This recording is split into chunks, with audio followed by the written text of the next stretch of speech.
Hello friends, कैसे हैं आप सब। चलिए बेटा, आज हम बात करते हैं लेंस से संबंधित परिभाषाएं। बेटा हमने अगले वीडियो में लेंस क्या होते हैं, लेंस कितने प्रकार के होते हैं, इन सब के बारे में हमने अच्छे से डिटेल से जाना था कि लेंस होते क्या क्या हैं, उत्तल लेंस किसे कहते हैं, अवतल लेंस किसे कहते हैं। जो लोग बेटा न देखे हों वो पार्ट जाके पहले देख लें। उस वीडियो का लिंक मैं डिस्क्रिप्शन में डाल दूंगा, आप लोग पहले उसे देख लीजिएगा, फिर यहाँ आइएगा ताकि आप समझ सकें कि वहाँ से पार्ट स्टार्ट हुआ है। इसीलिए आप लोग पहले उसको देख के तब यहाँ आइएगा, ठीक है। तो चलिए बेटा आज बात करते हैं कि लेंस से संबंधित परिभाषाएँ। कुछ इंपॉर्टेंट परिभाषाएँ हैं जिनको जान लेंगे थोड़ा सा तो अच्छा रहेगा, ठीक, इसलिए इनको जानना जरूरी भी है, ठीक है। देखो यहाँ पर पहला हेडिंग पड़ा है कि प्रकाशिक केंद्र। प्रकाशिक केंद्र क्या होता है, पहले इसके बारे में हम जानते हैं, ठीक बेटा। देखो यहाँ पर प्रकाशिक केंद्र यानी ऑप्टिकल सेंटर, जिसके अंग्रेजी में कहते हैं ऑप्टिकल सेंटर, ठीक। अब ध्यान दो बेटा, प्रकाशिक केंद्र क्या है। देखो लेंस में एक ऐसा पॉइंट होता है जहाँ से प्रकाश अगर उस पर डाली जाए तो प्रकाश जो होती है वो अपने मार्ग से विचलित नहीं होती है। जब परावर्तन उसका अपवर्तन होता है तो अपने मार्ग से विचलित नहीं होती है।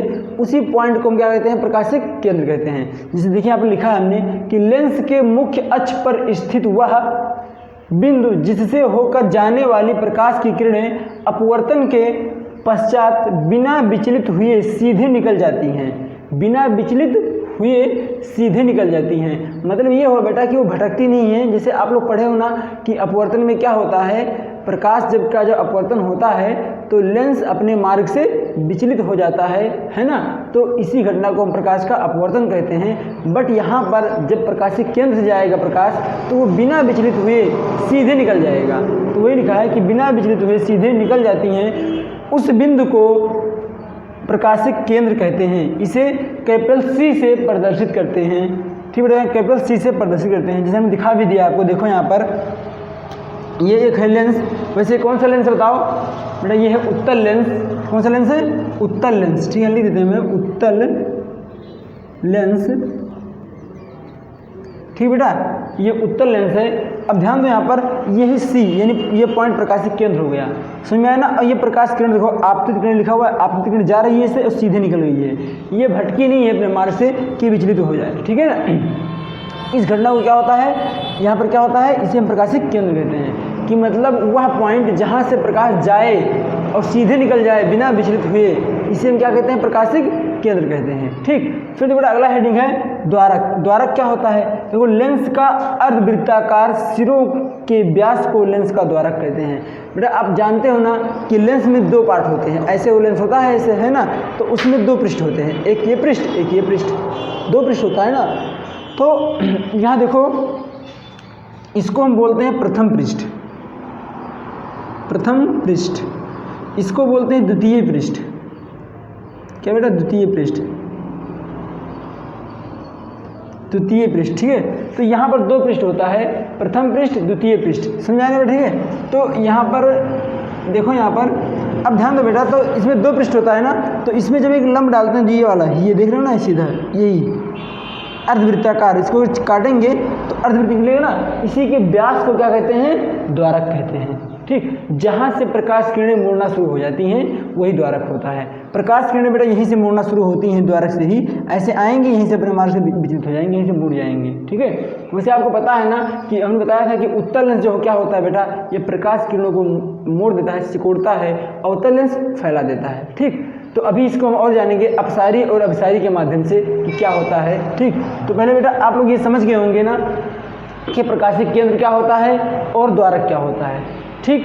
तो बेटा आप लोग समझ गए हो तो इतना लिख लो और इस फिगर भी ड्रा कर लो ताकि आप अच्छे से समझ सको। देखो यहाँ पर हमने कुछ और डाल दिया है, जिसे प्रकाशिक केंद्र प्रथम पृष्ठ द्वितीय पृष्ठ है ना, ये हो गया अपतित किरण, ये हो गया निर्गत किरण, ये प्रकाश किरण जा रही है इधर निकल रही है, समझ में आया ना, ठीक है। तो बेटा ये इस तरह से होता है प्रकाशिक केंद्र, मतलब कुल मिला के ये हुआ, यहाँ पर बोल सकते हैं हम कि जहाँ से प्रकाश अपने मार्ग से विचलित ना हो उस पॉइंट को हम क्या कहेंगे, प्रकाशिक केंद्र कहेंगे, ठीक है ना। तो आप इसे लिख लीजिए। चलिए बेटा अब देखते हैं हम कि अपसारी और अभिसारी लेंस क्या होते हैं, ठीक है। जैसे बताया था ना कि अभी अपसारी और अभिसारी के बारे में, तो जो देखते हैं ये होते क्या हैं, ठीक। देखो बेटा यहाँ पर लिखा पहले अभिसारी लेंस। अभिसारी लेंस मतलब बेटा मतलब वह लेंस जो प्रकाश किरणों को एकत्रित करते हैं या फिर सिकोड़ते हैं, ठीक, उन्हें हम क्या कहते हैं, अभिसारी लेंस कहते हैं।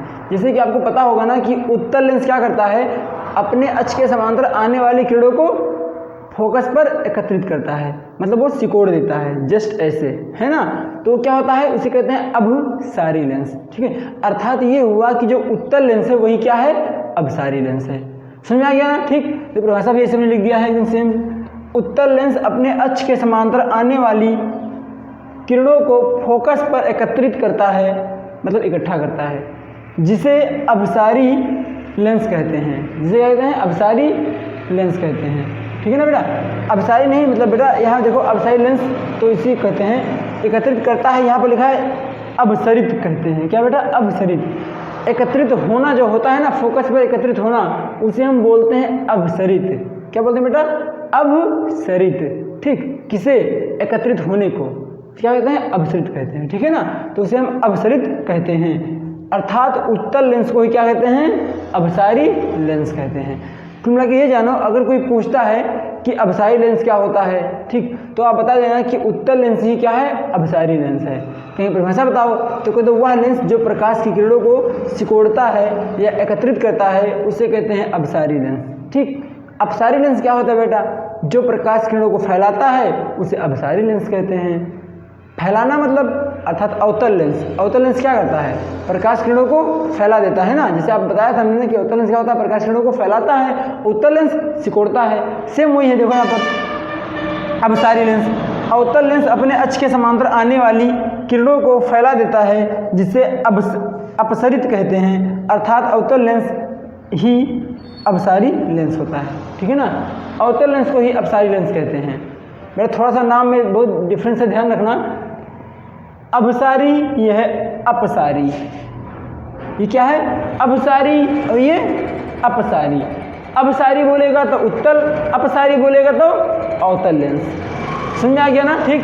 हम यहाँ फिगर से भी ड्रा कर दिए, देखो यहाँ पर ये क्या है, ये एक उत्तल लेंस है, अर्थात अपसारी लेंस है, जिसने क्या किया है, प्रकाश किरणों को फोकस में एकत्रित कर लिया है। इसके समांतर जितनी किरणें आई मुड़ के फोकस होकर चली जाती हैं, ठीक। यहाँ पर देखो अपसारी में हमने क्या किया है, ये अवतल लेंस है। कौन सा लेंस है, ये अवतल लेंस, ठीक है। ये क्या हुआ, प्रकाश किरणों को फैला देता है। देखो यहाँ से किरण गई, इधर फैल गई है, इधर भी देखो फैल गई है। समझ में आ गया ना, ठीक। तो जो फैलाता है उसे अपसारी कहते हैं, जो सिकोड़ता है उसे अपसारी कहते हैं, ठीक। इससे कोई दिक्कत तो नहीं रहेगा।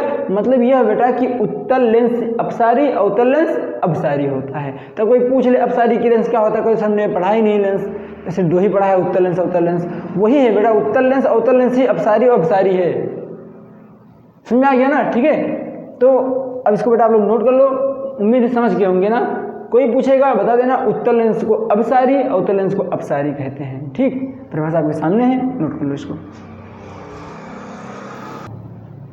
चलिए देखिए बेटा, अब हम देखते हैं लेंसों द्वारा प्रतिबिंब बनने के नियम, ठीक है। मतलब बेटा ये हुआ कि लेंस के द्वारा प्रतिबिंब के बनने के कुछ नियम हैं, वो नियम पढ़ लेते हैं कि लेंस द्वारा प्रतिबिंब बनता कैसे है और उसका नियम क्या क्या है, कि किस तरह से किरण आएगी, किस तरह से जाएगी, ठीक है। उसके कुछ नियम है, उसे हम पढ़ लेते हैं बेटा। इसमें 3 नियम है और 3 नियमों को ध्यान रखते हुए लेंस के द्वारा प्रतिबिंब बनना दिखाया जाएगा और सिखाया जाएगा आपको, ठीक है। आप लोग देखोगे तो पहले इसको नियम को जान लेते हैं कि नियम है क्या आखिर, ठीक है, कि लेंस के द्वारा प्रतिबिंब बनते कैसे हैं, उसके क्या नियम हैं। तो बड़ा पहला नियम हमने लिख रखा है यहाँ पर कि प्रथम नियम कह रहा है, लेंस के मुख्य अक्ष के समांतर आने वाली किरणें, आने वाली प्रकाश की किरणें अपवर्तन के पश्चात द्वितीय फोकस से होकर जाती हैं। मतलब बेटा ये हुआ कि लेंस जो है उसके मुख्य अक्ष के समांतर अगर कोई किरण आ रही है तो जब अपवर्तन होगा उसके बाद वो द्वितीय फोकस से होकर जाएगी, ठीक है ना। यहाँ देखो बेटा, जैसे हमने बता रखा है कि ये लेंस है, ठीक, ये क्या है, लेंस है। अब इस अक्ष के समांतर, इस अक्ष के समांतर मान लो इसके समांतर कोई किरण आ रही है, ठीक है, जाएगी जब तो द्वितीय फोकस से होकर चली जाएगी। समझ में आया ना, ठीक है बेटा। जाएगी, फिर ये जाते हुए, ये चित्र गलत हो गया है, थोड़ा मैं सही कर देता हूँ इसको बेटा, सॉरी ये मिस्टेक हो गया। जाएगी फिर जाती हुई प्रतीत होती है, ऐसे होता है, ध्यान दो यहाँ पर, ये थोड़ा मिस्टेक हो गया फिगर, एक सेकंड, ये फिगर थोड़ा मिस्टेक हो गया है, मैं सही कर रहा हूँ इसको। आप लोग देख रही है, यहाँ पर 2 रहेगा, यहाँ 1 रहेगा, और ये थोड़ा फैला देती है ना इस तरह से, तो इसको डॉट करके मिलाएंगे अगर हम ऐसे करते हुए तो यहाँ आएगा। समझ रहे हो ना, ठीक है, इस तरह से होगा। तो बेटा जाएगी फिर जाती हुई प्रतीत होती है, ठीक है। प्रथम नियम क्या कह रहा है कि लेंस के मुख्य अक्ष के समांतर आने वाली किरणें अपवर्तन के पश्चात द्वितीय फोकस से होकर जाती हैं या फिर जाती हुई प्रतीत होती हैं। समझ बेटा, अगर उत्तल लेंस जाएगी अवतल लेंस जाती हुई प्रतीत होती हैं। ठीक, ये प्रथम नियम का वो है। द्वितीय नियम बेटा इसके बाद पढ़ते हैं। पहले प्रथम नियम समझ में आ गया ना। ये बेटा नियम अगर आपको ध्यान रहेगा तभी हम प्रकाश के द्वारा प्रतिबिंब का बनना पढ़ा पाएंगे, क्योंकि प्रतिबिंब कैसे बनता है प्रकाश के द्वारा, किस तरह से बनेगा, ये पूरा नियम उसमें लगेगा। ठीक है, कि किरण कहाँ से होकर जाएगी, किस तरह से मुड़ेगी, वो सब आपको ध्यान रखना पड़ेगा। इसलिए इन नियमों को ध्यान से पढ़िए, आप नियम ध्यान रखिएगा। तो बेटा मैं फिर समझा देता हूँ आपको कि अगर मुख्य अक्ष के समांतर किरण आती है तो वो द्वितीय फोकस से होकर जाएगी या फिर जाती हुई प्रतीत होती है। अगर उत्तल लेंस है तो जाएगी, अवतल है तो जाती हुई प्रतीत होगी। ठीक है ना, तो आप लोग इसको लिख लीजिए। चलिए देखिए बेटा, अब देखते हैं दूसरा नियम क्या होता है। ठीक, देखो यहाँ पर दूसरा नियम लिखा है द्वितीय नियम। द्वितीय नियम में बेटा क्या है, लेंस के फोकस से जाने वाली किरणें या जाती हुई प्रतीत होने वाली किरणें मुख्य अक्ष के समांतर हो जाती हैं। मतलब बेटा ये हुआ कि जो जो फोकस से होकर किरणें जाती हैं, देखो यहाँ पर जो किरणें फोकस से होकर जाती हैं, किससे बेटा, फोकस से होकर जाती हैं, वो क्या होते हैं, मुख्य अक्ष के समांतर हो जाती हैं। प्रवर्तन के पश्चात मुख्य अक्ष के समांतर हो जाती हैं। ठीक ना।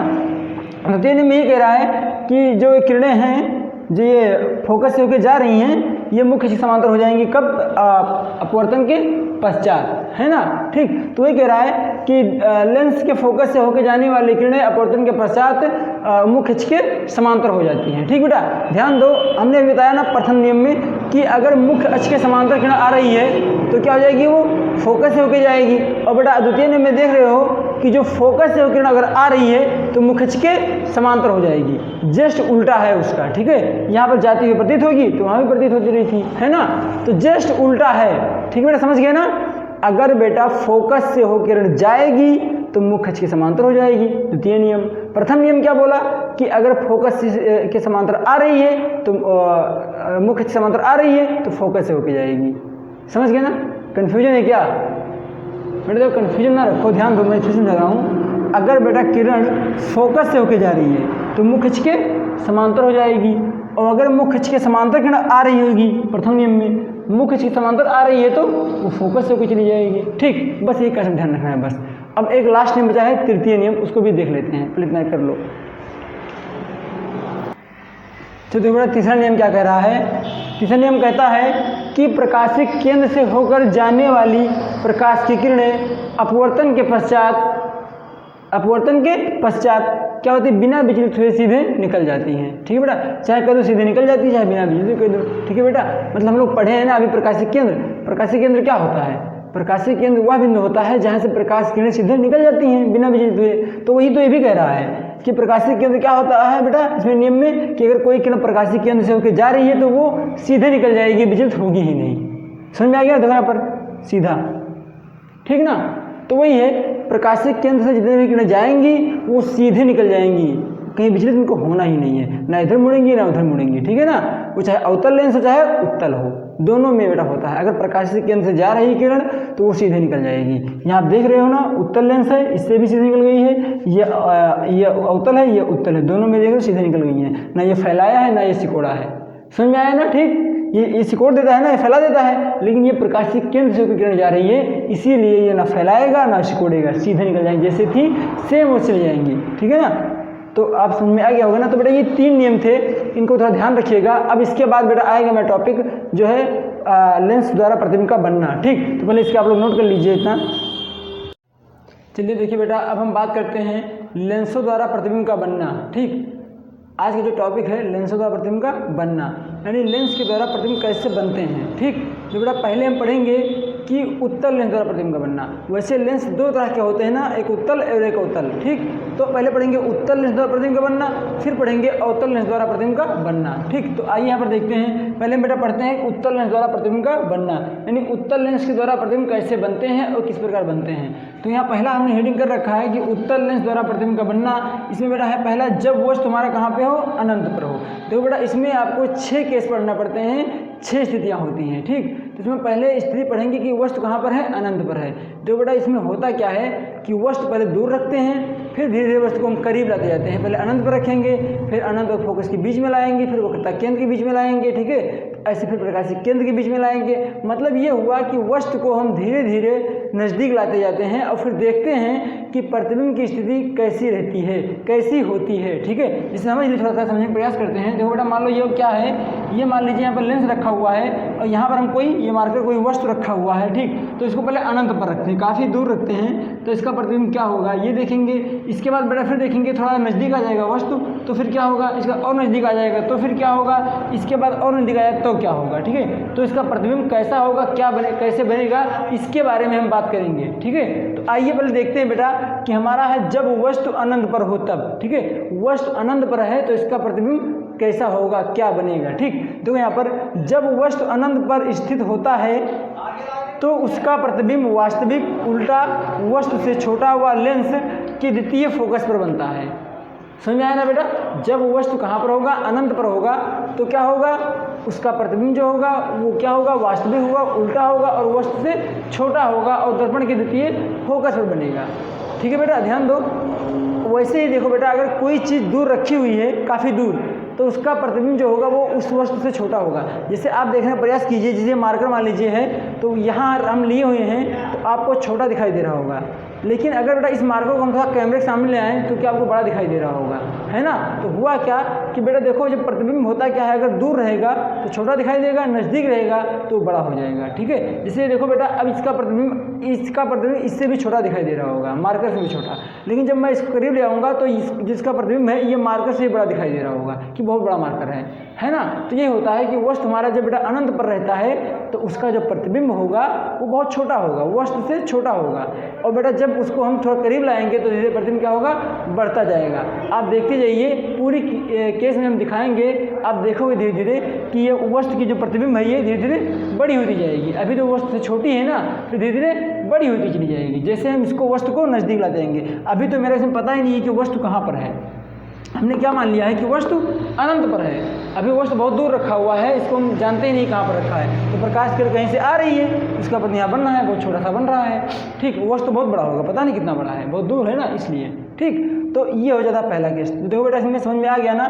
कि वस्तु अगर अनंत पर होगा तो उसका जो प्रतिबिंब होगा वो बेटा वास्तविक होगा और उल्टा होगा और वस्तु से छोटा होगा, ठीक है। और कहाँ पर बनेगा, लेंस के द्वितीय फोकस पर बनेगा, ठीक। चित्र में आप देख सकते हो।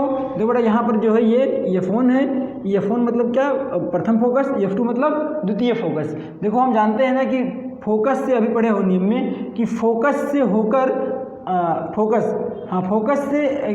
से होकर आने वाली प्रकाश की किरणें क्या होती हैं, मुख्य अक्ष के समांतर हो जाती हैं। नियम में पढ़ाया है हमने आप लोगों को, ठीक है। फिर देखो बेटा, यहाँ पर अगला है जो एक जो होता है प्रकाशिक केंद्र से होकर जाने वाली किरणें क्या होती हैं, वो सीधे निकल जाती हैं, है ना। देखो ये फोकस से किरण आ रही थी, मुख्य अक्ष समांतर हो गई, अब ये सीधे निकल गई। दोनों कहाँ पर काटी, यहाँ पर काट दी हैं, जहाँ ये काटेंगी वहीं प्रतिबिंब बन जाएगा। तो इसका प्रतिबिंब यहाँ F2 पर बन गया है, जो कि वस्तु से बहुत छोटा है। समझ में आ गया ना, ठीक। तो ये हो जाएगा कहाँ पर, जब वस्तु अनंत पर होगा तब, ठीक। इसे आप लोग देखो बेटा, देखिए बेटा, अब केस नंबर 2 है। ये क्या कह रहा है, ये कह रहा है जब वस्तु अनंत तथा 2F1 के बीच हो। मतलब क्या है बेटा, देखो यहाँ पर, अरे ये अनैच्छिक क्रिया है, ये होती रहती है, इसे अनैच्छिक क्रिया कहते हैं। छींक आना, आँख का पलक का झपकना, ये क्या है, ये अनैच्छिक क्रिया है। ये कोई जान के थोड़ा करता है, ये अनैच्छिक है, अपने आप हो जाता है, ठीक है ना। इसे बोलते हैं अनैच्छिक क्रिया। जैसे पलक का झपकना, आप रोक भी नहीं पाओगे, चाहे रोक पाओगे, नहीं रोक पाओगे ना, हाँ, तो ये अनैच्छिक क्रिया होती है, इसे कहते हैं अनैच्छिक क्रिया। जो आप छींकते हो, खांसते हो, ठीक है, पलक झपकाते हो, ये सब अनैच्छिक क्रिया होती है, ठीक बेटा। जो देखते हैं यहाँ पर हम देखते, फिर बात कर रहे थे केस नंबर 2 की। देखो इसमें क्या कह रहा है, कह रहा है जब वस्तु अनंत तथा 2F1 के बीच स्थित हो। बेटा वस्तु अनंत और 2F1 का मतलब, देखो यहाँ पर F1 जो होता है बेटा, ये है फोकस दूरी, प्रथम फोकस दूरी, और 2F1 का मतलब इसकी दोगुनी, यानी F1 इतना कितना F1 है तो इसको और इसकी दूना कर दो, यानी 2F1। समझ में आया ना। मान लो यहाँ से 1 मीटर है तो यहाँ से यहाँ तक 2 मीटर हो जाएगा, मतलब क्या 1 मीटर और बढ़ा देंगे, ठीक है ना। मतलब क्या होगा यहाँ पर, अनंत और 2F1 के बीच, 2F1 का मतलब प्रथम फोकस के 2 गुना, ठीक, ये होता है। तो यहाँ ध्यान दो, कह रहा है जब वस्तु अनंत तथा 2f1 के बीच हो। अब इनके बीच अगर स्थित है तो क्या होगा, देखो बेटा जब वस्तु अनंत तथा 2f1 के बीच स्थित होता है तो उसका प्रतिबिंब वास्तविक उल्टा और वस्तु से छोटा, और कहाँ पे था f2 और 2f2 के बीच प्राप्त होता है ना, f2 और 2f2 के बीच प्राप्त होता है। ठीक है बेटा, समझ में आ गया ना, इस तरह से होगा के बीच प्राप्त होता है, बेटा यहाँ पर f2 पर प्राप्त होता है, पर प्राप्त होता है। ठीक है ना, इस तरह से हो जाएगा। आप समझ गए होंगे बेटा, देखो यहाँ पर क्या है, ये 2f2 है। ध्यान दो बेटा, यहाँ पर होता क्या है, जिसे हमने यहाँ पर क्या लिया है वस्तु 2f1 पर लिया है ना, तो यहाँ 2f2 मिलेगा और क्या, जस्ट अपोजिट है। ठीक है ना, अरे हमने कहाँ लिया वस्तु 2f1 पर, प्रतिबिंब कहाँ मिलेगा 2f2 पर, लेकिन फिर भी वस्तु से छोटा ही मिलेगा, वस्तु से बड़ा नहीं मिलेगा ना, वस्तु के बराबर मिलेगा। समझ में आ गया ना। ठीक, चित्र को देखते हैं थोड़ा। देखो बेटा यहाँ पर वस्तु है, ये वस्तु से एक किरण गई मुख्य अक्ष के समांतर, तो ये देखो फोकस से होकर चली गई, द्वितीय फोकस से होकर चली गई, और एक किरण प्रकाशिक केंद्र से होकर जा रही है जो सीधे चली जाएगी, है ना, तो दोनों यहाँ पर काटेंगी, ये प्रतिबिंब बन जाएगा। इसे बोल देते हैं I डैश। ठीक है ना, तो बेटा समझ में आया ना। देखो हम जो 3 नियम लिखवाए थे वही 3 नियम यहाँ फॉलो हो रहा है। पहला नियम क्या था, मुख्य अक्ष के समांतर आने वाली किरणें द्वितीय फोकस से होकर जाती हैं और प्रकाशिक केंद्र से होकर जाने वाली किरण सीधे निकल जाती हैं। दोनों जो लग रहा है यहाँ पे, वही दोनों तो लग रहा है यहाँ पे, है ना, प्रतिबिंब बन गया आराम से। ठीक, तो आप लोग इनको ध्यान रखिएगा। अब ये समझ में आ गया ना द्वितीय केस। अब बेटा इसके बाद हम बात करते हैं केस नंबर 3 की। इसके बाद क्या है, केस नंबर 3। ठीक है बेटा, 6 केस हैं, 6 पढ़ा देंगे आपको, परेशान मत होइए, एक ही केस समझा के पढ़ाया जाएगा। ठीक है, तो आप इसको कर लीजिए।